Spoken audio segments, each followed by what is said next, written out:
So hello, good afternoon. I am very excited to welcome a couple of different guests today. And welcome to everybody who is here joining us in the Zoom room. And for folks who are watching us on the Facebook live stream, I'm Desti Homan-Sprague with the Maine Women's Lobby. And before we go around and introduce our guests today, I just want to remind folks that if you're joining us here in the Zoom room, you're welcome to put your questions or comments in the chat. You're also welcome to speak up and let us know if you want to raise your hand and ask your comments in person. If you do that, you will have your image and your voice projected onto the Facebook live stream, so heads up. And if you are watching us in the live stream, then you're also welcome to put your questions in the chat over there, and we'll be sure to try to get those questions in because we're keeping an eye on both sides. So welcome to all of you. And let's go ahead and start off introductions with Senator Vitelli, since you're the prime sponsor of this bill. Oh, goodness. Well, thank you very much, Desti. I'm delighted to be here today. I am Senator Eloise Vitelli. I represent Senate District 23, which is all of Saginaw County and Dresden in Lincoln County, and I live in the town of Arousik. And I also have the honor of serving as the majority leader for the Senate Democratic Caucus. Wonderful. And we have Representative Terry as well. Hi, good afternoon. I'm Representative Mo Terry. I represent the west side of Gorham in the House of Representatives, and I serve as the House Chair of the Taxation Committee. Great. And Janet Smith from CA H Maine. Welcome, Janet. Thank you. Happy to be here this afternoon. So I am Janet Smith, and I'm with New Ventures Maine, and one of my roles at New Ventures Maine is to coordinate CA H Maine. And you'll hear, we'll be talking a little bit more about what CA H Maine is, but yeah, so that's, I work with all of the coalitions statewide for CA H Maine. Wonderful. So I'm excited to talk about this bill today because I think it's both really important and kind of a interesting issue area or interesting program that not a lot of people know about and that more people should. So I'm excited to get to chat about this. So am I right in thinking that we don't have an LD number yet? We currently have an LR, an act to support working families through outreach and education about tax credits for persons of low income. That is correct, Desti. We should be getting an LD up from revisers any minute now because it's been sent back with the sponsors signed on. But given that we are still many of us working remotely, things are a little slower here in the State House than they have been in the past. So I regret we don't have an LD number, but it's coming. This seems to be the case for so many. So who wants to tell us a bit about what this bill does? Well, I'll start out, although it probably is going to make more sense if we hear from Janet too about what CASH does, because essentially, and full disclosure, in my previous life, I spent many years working for New Ventures Maine, and so have some familiarity with what CASH does and with the earned income tax credit that is promoted through the CASH coalitions. But CASH, of course, is so much more than that. But I will say this, women in particular have still been struggling to reach economic parity even before the pandemic hit. It's only gotten worse since the pandemic. And it's clearly time to do something to help women and their families sort of regain a more equal footing in our economy as we emerge from this pandemic. So this bill is really an effort to try to reach out to larger numbers of working families, many of them women, to make sure they know about the resources that are available to them through the CASH coalitions, and in particular the various tax credits that they can take advantage of and that can contribute significantly to increasing their family incomes. The good news is that in part, the response to the pandemic has been to increase, especially lately, the earned income tax credit. There are additional child care tax credits that are available to people, but if you don't know about them, they're not going to help you. So this bill very simply provides funding for the cash coalitions so they can do this kind of education and outreach to make sure that more families, more working people know what credits are out there that they can take advantage of. Pretty much that simple. I don't know, Representative Terry, from your tax perspective, if you want to add something. I do. I would love to just say how important I feel this this subject is. And Janet, I'm sure will be able to give you a better perspective on it. But how we've funded these programs in the past has been well, it's hard to make future plans if you don't know where your money is or you don't know where the funding for these programs are coming from. So they've relied for multiple years on essentially outside influences to fund their program. And while they do help with federal returns, a lot of the great economic boosts that we can give our Maine residents come right from the Maine returns, from right from the Maine tax credits. So it's in our best interest to help bring people out of this by funding the cash programs, by funding the VITA programs are on our own instead of relying on other people to do so. So I'm really excited for this to pass and for us to continuously fund these programs to get more people knowing about all of the great credits that we give them to help them lift themselves out of less beneficial financial picture. Are there currently state funds for this, or this will be sort of a kicking off state funding? Okay, great. Yep. Well, that's a great, then if you want to talk to us, Janet, about like what these programs are that we would be funding through this bill. Yes, so, and thank you, Senator Vitelli and Representative Terry. So currently, there are what are called VITA funds, volunteer income tax assistance, that comes from the IRS. And as Representative Terry said, they're pretty restrictive in what they allow us to do.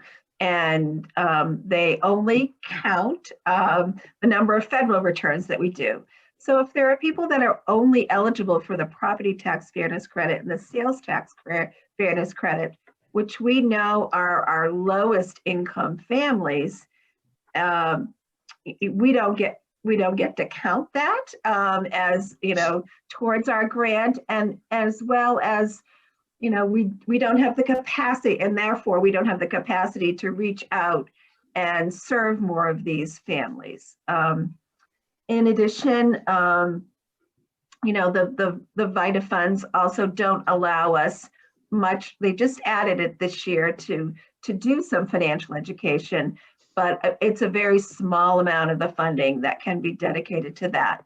And we've been very generously supported for the past 6 years by the John T. Gorman Foundation to do that financial education and coordination work.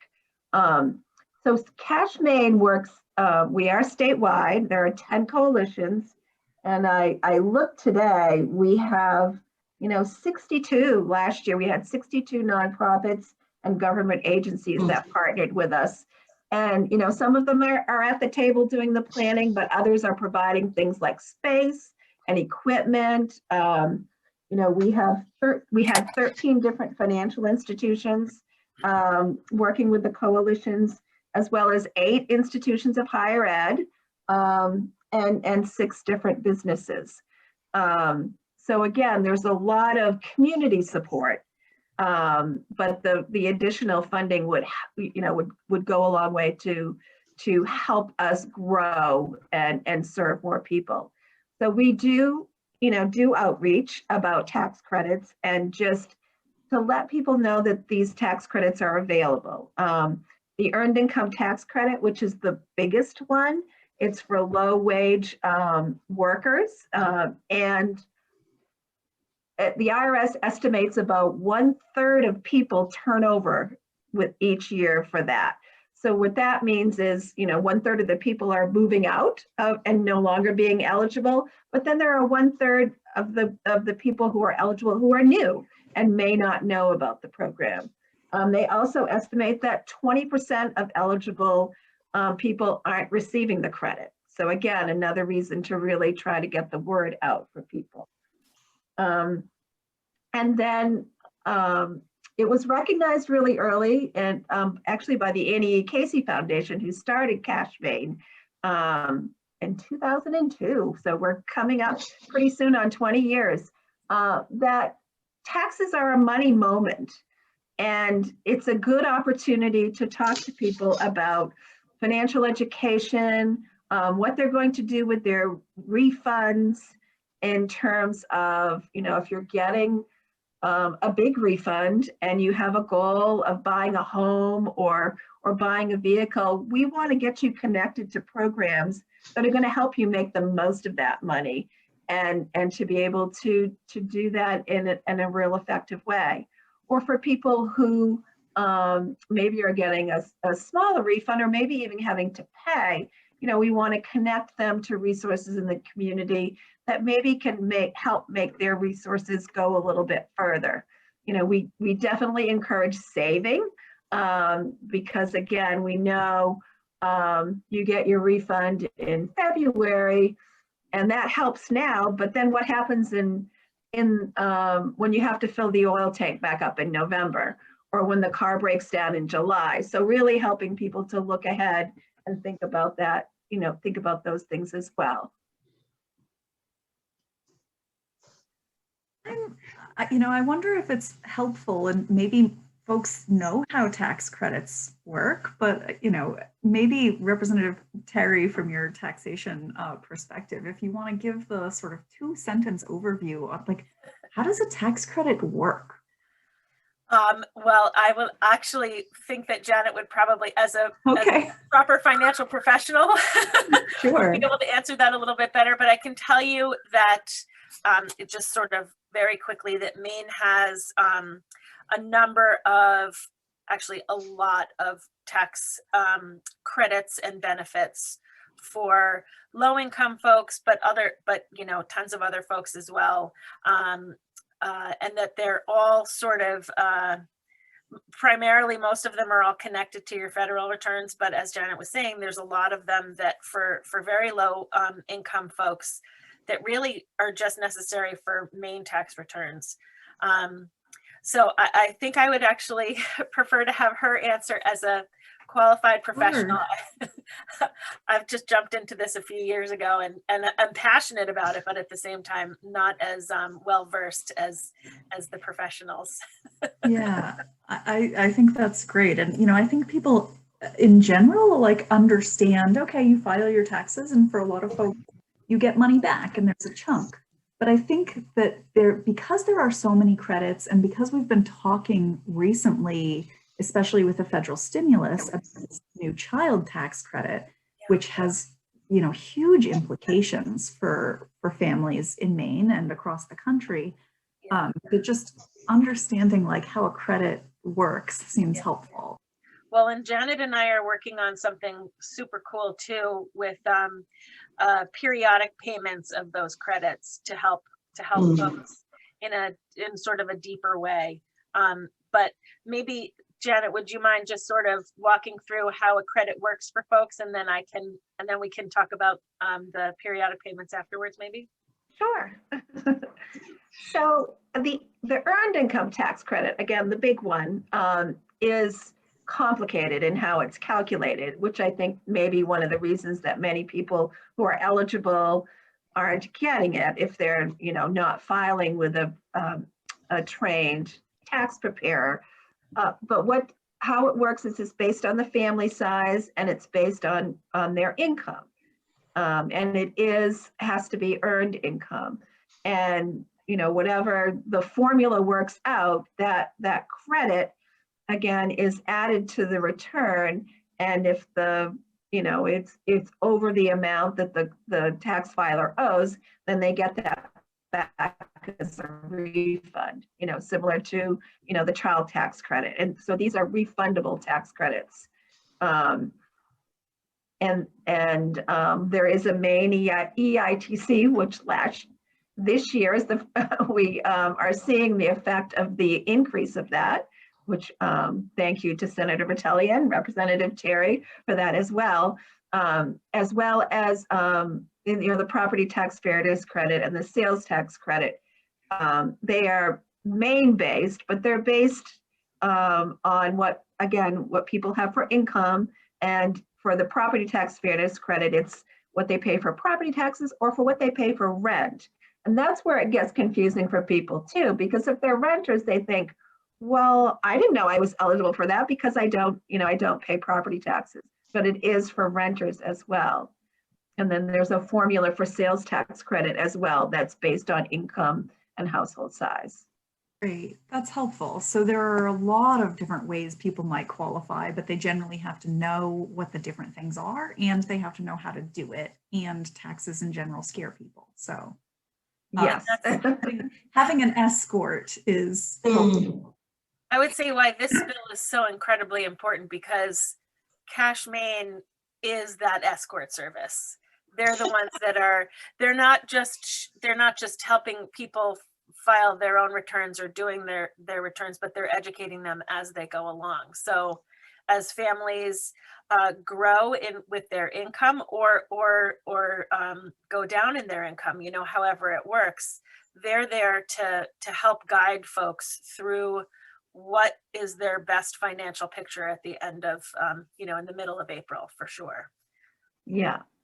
And that, so if someone is, having to pay, our tax preparers can say, well, you may want to talk to your employer about having more deducted from your paycheck, or looking at, those types of things. And for me, and again, I miss the in-person days of tax preparation, but we'll get back there, as with everything. But it was always wonderful to be at a tax site and see, someone come in who hadn't been getting a credit before. I just remember last year, someone coming in and they hadn't been receiving the Maine Educational Opportunity Credit, but the tax preparer told them about it. So they went back and amended past year's returns and got a pretty big refund back, similar to some of the other tax credits too. So it's, again, exciting for people to be able to see that. I think that's really exciting. Thank you. I would just add one of the benefits that I see for all of us in general from these kinds of programs is that it can help people feel like they're a part of the bigger process, that they have a stake in our communities and in our governments and in their own future, because they're contributing to it and they're getting a benefit from that. So the more people learn about how this system can work for them, the more they can feel that they're really a part of something. And I think that's really important too. It breaks down the walls of separation between sort of the individual and their government. It makes it all like we're all in this together. Absolutely. And I'll share a little bit about the, as Representative Terry said, she and I are sitting on a group that's looking nationally at periodic payments of some of these credits, and particularly the child tax credit and the earned income tax credit.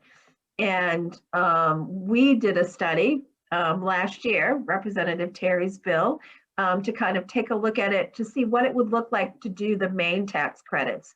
But I think it's really exciting that they're looking at it nationally, because I think it would help a lot of people to, and particularly, and if it's their choice, that's one of the things that we're really looking for it to be, is their choice. So maybe they would choose to get it monthly and have it broken out through the 12 months of the years, or maybe some people might choose to get it quarterly so that they would have a fairly large chunk of funds to use at different times seasonally throughout the year. So we're really looking at, you know, ways to make it easy. So it's not complicated, ways that people don't inadvertently end up getting penalized. So just trying to figure out all of those pieces through this working group that we're participating in. And it's one of those things where it makes it so, you know, if we were to be able to do this payment thing, and while they're going to do it with the child tax credit over on the federal side, it'll make it so folks can pay their oil bill every month instead of being behind by the time that your returns come in April. It's kind of, it could be a really a lifesaver for a lot of folks to be able to spread their return out over time. I will say, having grown up in a low-income family in a very low-income community, I'm, you know, intimately familiar, as I'm sure other folks are here too, of that process of moving into the winter, and you go through Christmas and the beginning of heating season, and everybody's just waiting for the moment when that return drops. Yeah, and it would save that, you know, kind of going along with that desperation that sometimes families feel, Yep. you know, when February hits, I have to get that return and get it quickly. And oftentimes they'll pay lots of money to get an advance, rather than, you know, if they were getting it throughout the years, they might not, the year they might not feel that desperation and be sending out lots of money just to get an advance. Right. But they, So, you know, as we move closer to our close, I'm interested in hearing about what we think the prospects for this particular bill are. Is there anything sort of unexpected that people should know about this bill, or particular opportunities or challenges that you want to speak to about this moment? Well, it's a funding bill.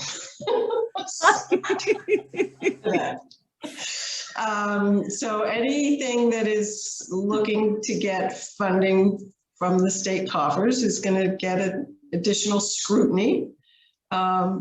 As you have all heard by now, we've actually passed a basic needs budget. So the state's funded at that level, but now we'll be looking over the next several weeks and months at what additional initiatives the state coffers might be able to support.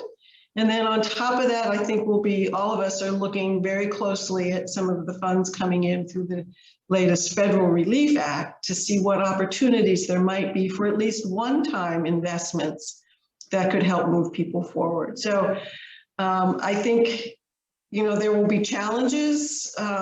We're not asking for a lot of money. That's the good news. It's $150,000 over each year of the next biennium.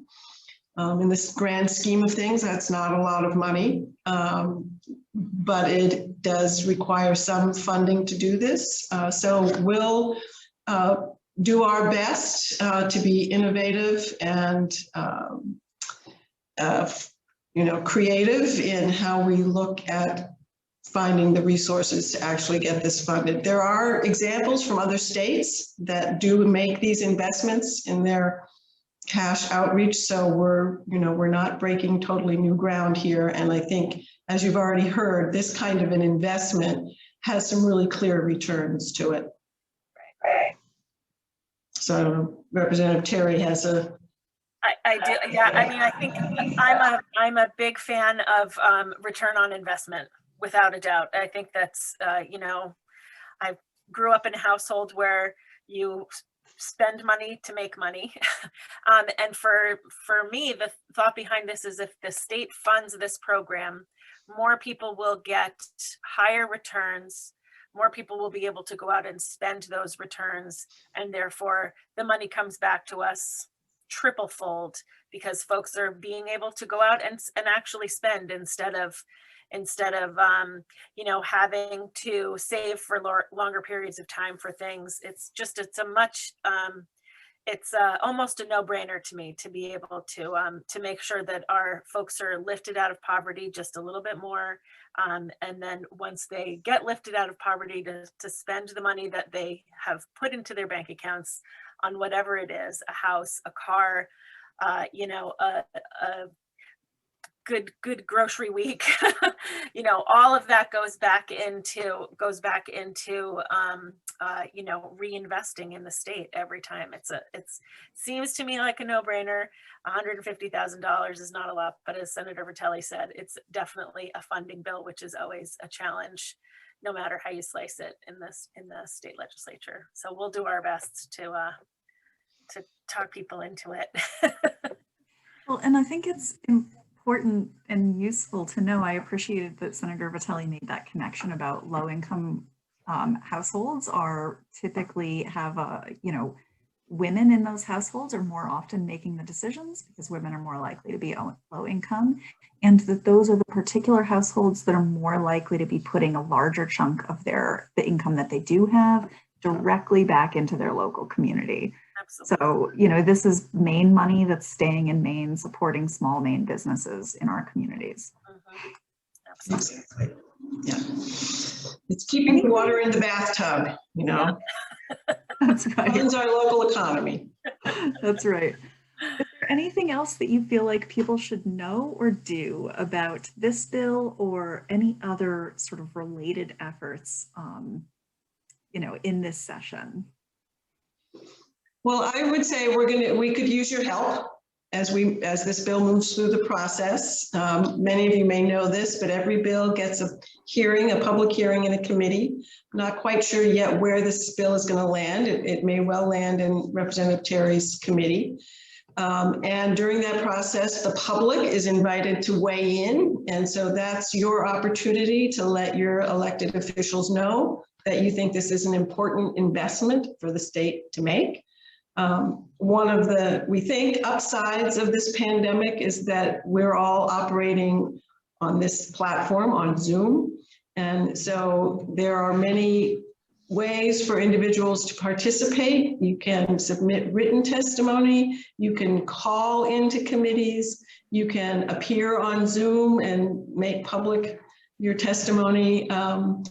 And you can simply contact your representative in their home district with a phone call or an email as well and let them know that this is something you'd like to see them support. So that all would be very helpful, and I'm sure Desti and her crew will help you through those processes. Absolutely. Thank you for that. And I'm dropping our bill tracker. We have over 200 bills, including this one, on our website. So when this has a hearing, it will come up. You can also sign up for our newsletter where we do a weekly schedule of all of the upcoming hearings and sessions, as well as a link to our citizen advocacy toolkit, which has how-to information and sort of sample testimony and other tools to help people connect. So thank you so much to all three of you. I'm really happy to have had you here today. I learned some things. I hope other folks learned some things. We will not be meeting next week because the Justice for Women lecture is taking place at the University of the Maine Law School. So I hope to see many of you over there. And I think that's it for us today. Great. Thank you so much for having us. Thanks for Thank having you. us. I will add that CA H Maine is still providing taxes because the tax deadline was extended. So we do, we have wonderful volunteers, and many of them have volunteered to continue. So check, Logan put the website in the chat. So check the website for locations. Awesome. Great. Thank you. Thank you all so everyone. much. Bye, everybody. Have a great day. Take care. Bye-bye.